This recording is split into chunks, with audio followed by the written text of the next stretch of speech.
Good afternoon, everyone. Commodity futures prices plunging, not for the reasons that you think.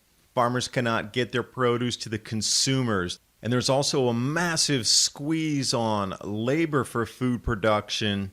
Italian government now calling on those receiving state benefits to pick fruit and vegetables. This is a behavioral change over food security. Collectivized agriculture, which did not work in Mao's time. It did not work in Stalin's time. Local transport restrictions continue. Argentina slammed. Because we're at the point now in this Grand Solar Minimum, this can be printed, but food cannot.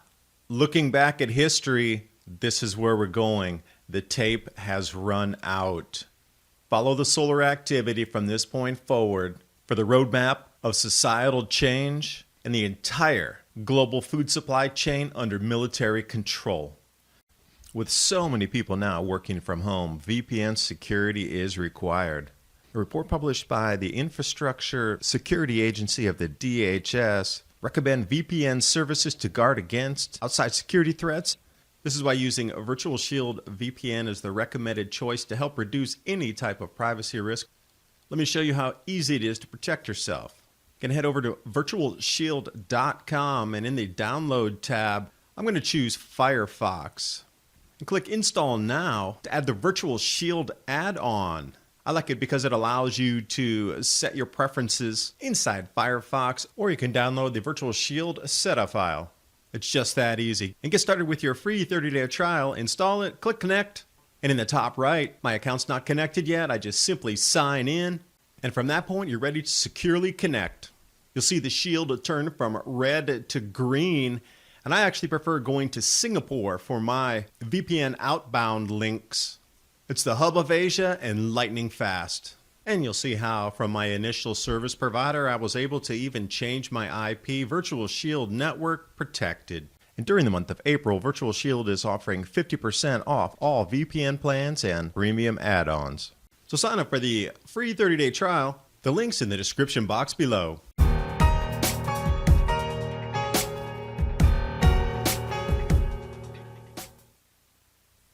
And the media keeps taking this crisis as, look how much demand is dropping, that's great, there's so much food, there's no fertilizer shortages, it's awesome, we live in this perfect world.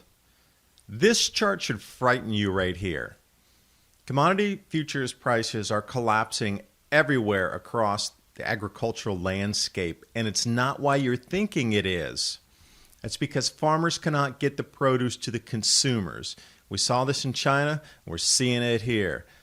The lockdowns are stopping transportation on a global level for food and farming.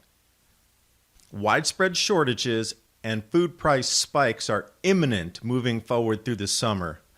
Very few continents or countries are planting on time.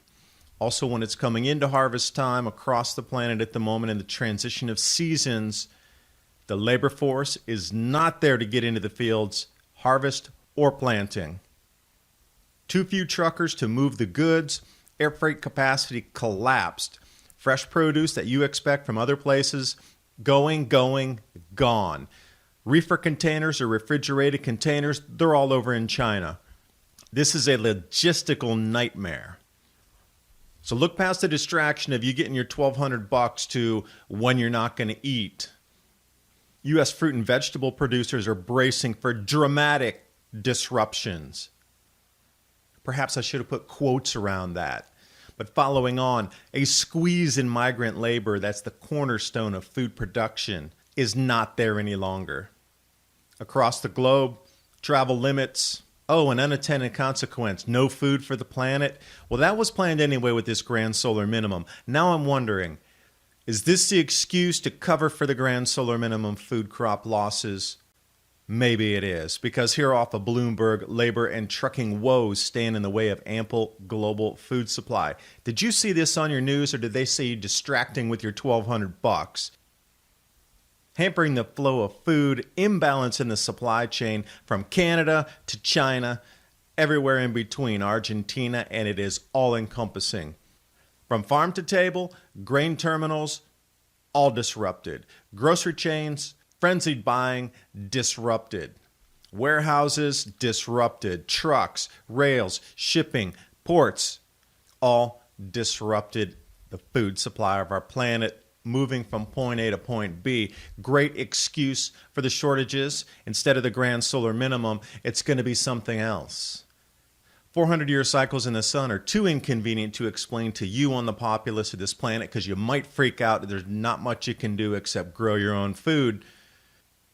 And also the meat, cattle, and poultry industries crushed with the lack of labor. U.S. hog farmers are committed to maintaining the food supply chain. But the pork supply is moving ahead with quote-unquote looming challenges. No labor, no food.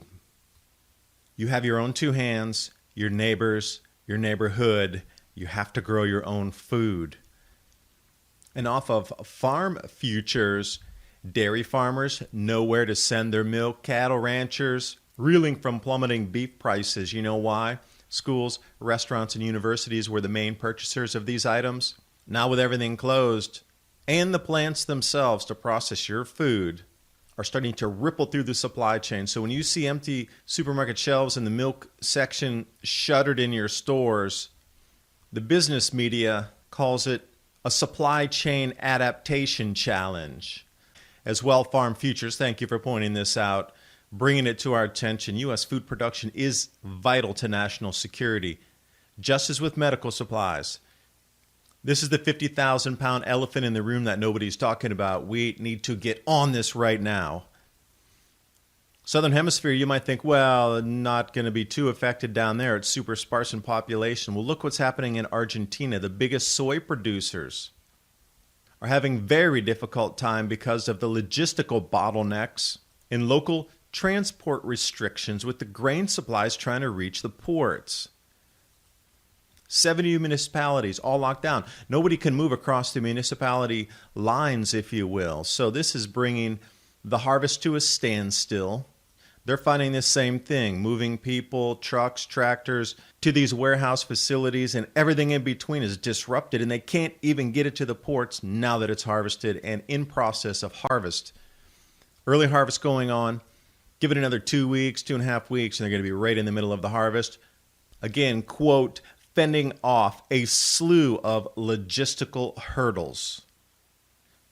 And that's by port and by rail and truck. But when we look what's happening with the upending of the global food supply chain, now these descriptive words that they're using here, logistical nightmares, upending, destruction of, should give you a very clear indication that how many news journals are covering this, but it's not in the average news that's being put on at 6:30 or 6 p.m. for the regular news watcher to find this information.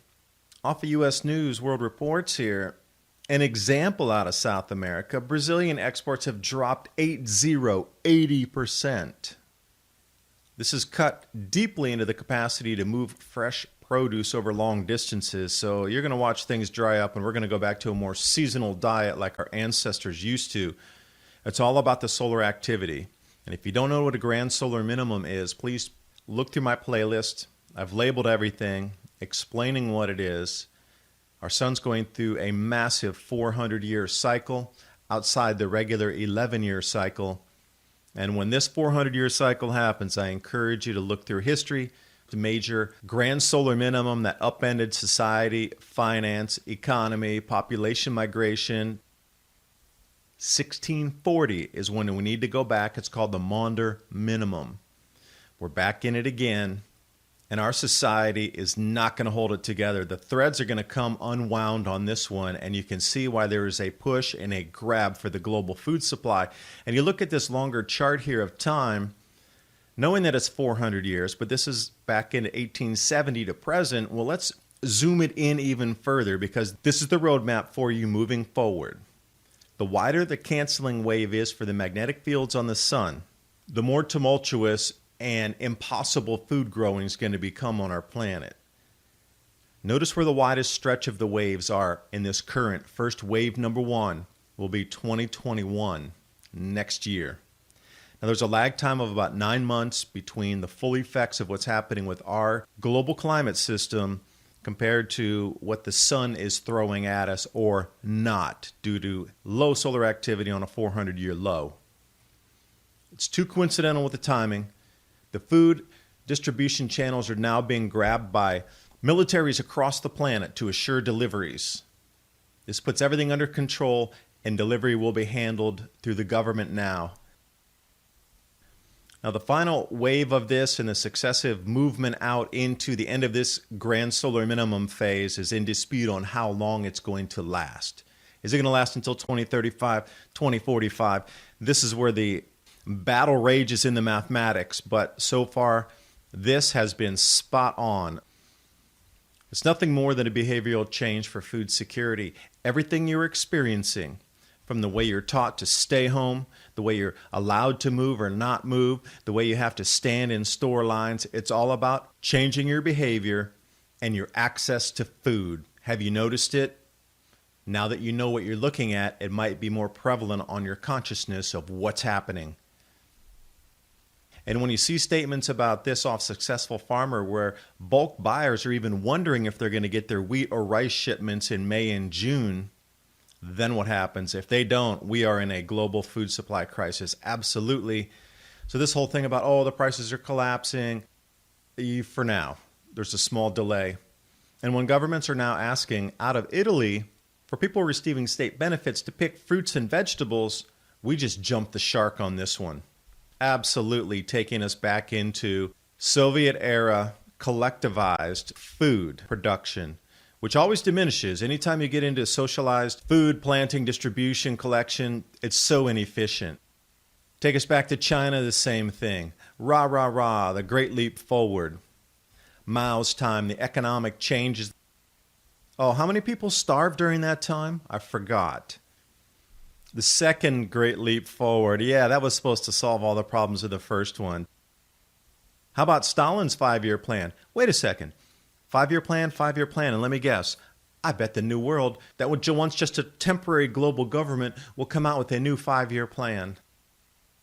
Industrial and agricultural output sink in collectivization, socialist, communist oversight.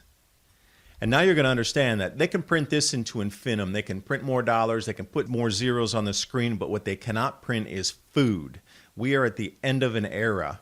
The tape has run out. And this is so interesting with the sun in the background on an inverted image here. It's all about the Grand Solar Minimum. The sun does define the climate, and the climate defines how many people can exist on this planet. Our cloud cells have shifted. The jet streams are in motion, massive floods. This is what you're expecting. The ultimate is when we plant and when we harvest, we have no idea any longer. We're hoping for the best. The lockdown globally for the food supply has begun. And somebody sent me this card here from the action set.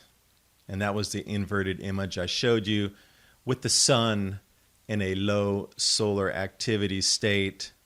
So smile. Collectivized agriculture is here. Military distribution of your food is here. Thanks for watching. Hope you got something out of the video. I'm David Dubine, the creator of Adapt 2030. You can also find more risque type of information on BitChute and Brighteon that I can't post here in YouTube.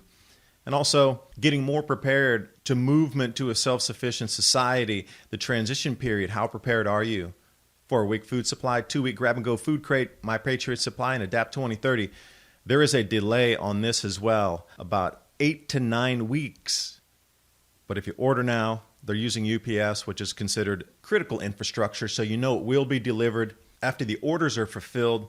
The link's in the description box below, as well as the links to all of tonight's stories and images, because this is so vital, so important to us to understand where the food is going to come from and how it's going to be controlled from this point forward, and how 40 years was wasted when we could have been preparing for this, understanding that the sun drives the climate.